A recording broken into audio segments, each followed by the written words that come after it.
Why don't cars ever get tired? Because they always come with extra boots, tires. Welcome to our journey through the history of Le Mans racing. Today, we're starting right at the beginning, where the roar of engines and the smell of petrol first ignited our love for this legendary race. Our story takes us back to the 60s, a time of change and innovation. In the world of Le Mans, 1963 was a pivotal year. Up until then, the starting line of this adrenaline-fueled race was a sight to behold. Imagine, if you will, a lineup of cars arranged not by speed, not by driver skill, but by the size of their engines. You heard it right, folks. The bigger the engine, the closer to the front you were. Picture the Ferrari 250S, their large engines purring like a well-fed cat, taking their position at the front of the pack, while the smaller engine cars like the Lotus Elites had to make do with bringing up the rear. It was a David and Goliath situation every year, and believe me, it made for some fantastic racing. But then, in 1963, everything changed. The traditional starting lineup was tossed out the window, replaced by a more familiar system to us now, qualifying. The Pedro Rodriguez-Roger Penske Ferrari 330 TRI was the first to take pole position in this new system, setting the fastest time and earning the right to lead the field. This was a game changer. No longer were the smaller engine cars automatically relegated to the back of the pack. Now it was all about speed, skill, and strategy. The race was on, and it was anyone's game. So the next time you see a mammoth engine car leading the pack, remember it's not compensating for anything, it's just how they used to do it. Did you know that there's only one Japanese manufacturer who has won the Le Mans? You guessed it right, it's Mazda. Now let's take a quick trip back to 1991. Picture this. A sleek, roaring beast of a car, the Mazda 787B taking the tracks by storm. Behind the wheel, an unyielding trio, Johnny Herbert, Bertrand Gachot, and Volker Weidler. Their synergy was electric, their determination palpable. But what set this car apart wasn't just the drivers or the brand, it was the heart of the vehicle, a rotary engine. Yes, you heard that right. The Mazda 787B is the only car with a rotary engine to ever claim victory at Le Mans. A triumph of innovation and engineering, this powerful machine etched its name in the annals of racing history. So, the next time you see a Mazda, remember it carries a legacy of victory.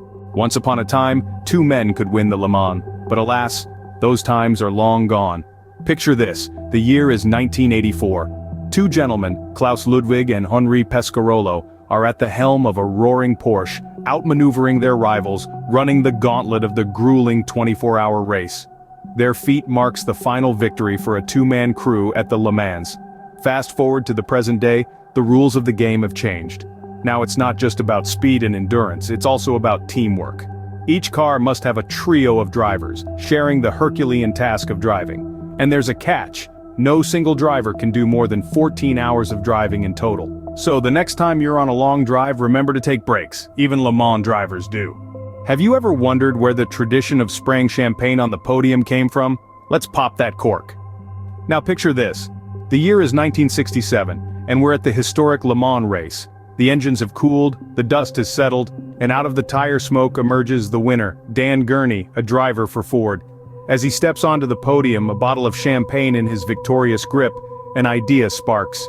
In a spontaneous moment of jubilation, Gurney shakes the bottle and lets loose a spray of champagne over the crowd. A simple act, but one that would cement itself in the annals of motorsport history. This impromptu celebration quickly caught on and became a tradition at races worldwide. Whether it's Formula One, NASCAR, or any other motorsport, the champagne spray is now an iconic part of the victory ceremony. So, the next time you see a champagne shower, you'll know where it all started. Records are made to be broken, and the Le Mans is no exception. When it comes to endurance racing, distance is the name of the game. It's a marathon, not a sprint, and no car epitomizes this better than the Audi R15 Plus. In 2010, this powerhouse of engineering, with Timo Bernhard, Romain Dumas, and Mike Rockenfeller at the helm, covered a staggering 3,362 miles to take home the win. This wasn't just a victory. It was a record-shattering performance, breaking a record that had stood since 1971. Talk about pushing the boundaries. But while we're on the topic of record breakers, we simply cannot overlook Porsche. This iconic German marque holds the crown as the most successful competitor in the storied history of Le Mans. With a whopping 17 wins under its belt, Porsche has proven time and again that it's a force to be reckoned with on the endurance racing circuit. The journey began in 1970 with the legendary 917K and continues today with the innovative 919 Hybrid. Porsche's prowess at Le Mans is not just about numbers, it's about a relentless pursuit of excellence, a commitment to innovation and a die-hard passion for racing. From the hair-raising speeds of the Mulsanne Straight to the grueling all-nighter of the race itself, Porsche has shown that it has what it takes to go the distance and then some. So, whether you're a Porsche fan, cheering on the 911S and the 919S, or an Audi enthusiast, rooting for the R8S and the R15S, there's something for everyone at Le Mans. It's a place where records are shattered, legends are born, and the spirit of competitive racing thrives. It's a testament to the power of human ingenuity and the thrill of motorsports, a grand stage where the best of the best come to prove their mettle. So whether you're a Porsche fan or an Audi enthusiast, there's something for everyone at Le Mans. Who says racing is a man's game? Let's bust that myth. When you think of the Le Mans, images of fast cars, burning rubber, and fearless drivers probably come to mind. But did you know that among those fearless drivers, there have been some incredibly talented women who have defied the odds and left their mark on the racetrack? Let's turn our attention to one such racer, Anne Charlotte Verney. Anne Charlotte Verney, a name that echoes in the annals of Le Mans history, is the most capped lady racer at Le Mans. This Frenchwoman took the world of racing by storm and participated in the Le Mans race 10 times. Yes, you heard that right, 10 times. And this was between the years of 1974 and 1983. Verney wasn't just participating, she was competing fiercely and making her presence known. In fact, her best result came in 1981 when she claimed an impressive 6th place.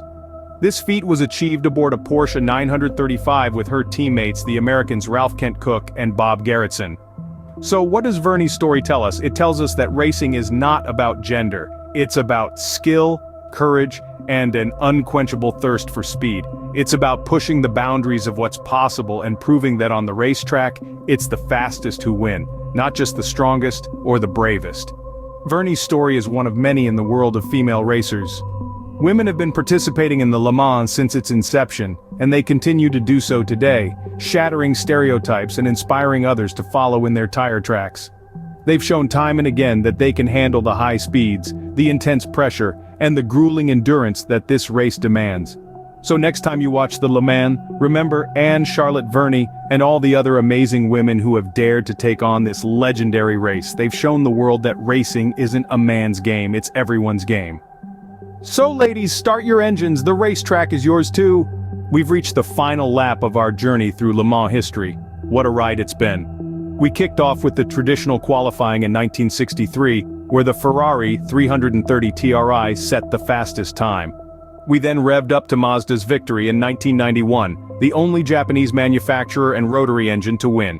We navigated through the transition from 2-man to 3-driver crews, and the champagne spray tradition started by Ford winner Dan Gurney in 1967. We marveled at the record-breaking distance covered by the Audi R15 Plus in 2010, and the unmatched persistence of Henri Pescarolo. We also celebrated the achievements of Anne Charlotte Verney, the most capped lady racer at Le Mans. And we did it all without forgetting the most successful marque Porsche, with its impressive 17 wins. Thanks for riding along with us today. If you enjoyed this journey, don't forget to hit that like button, share this video with your friends, and drop a comment below. Don't forget to buckle up and subscribe for more exciting rides down memory lane.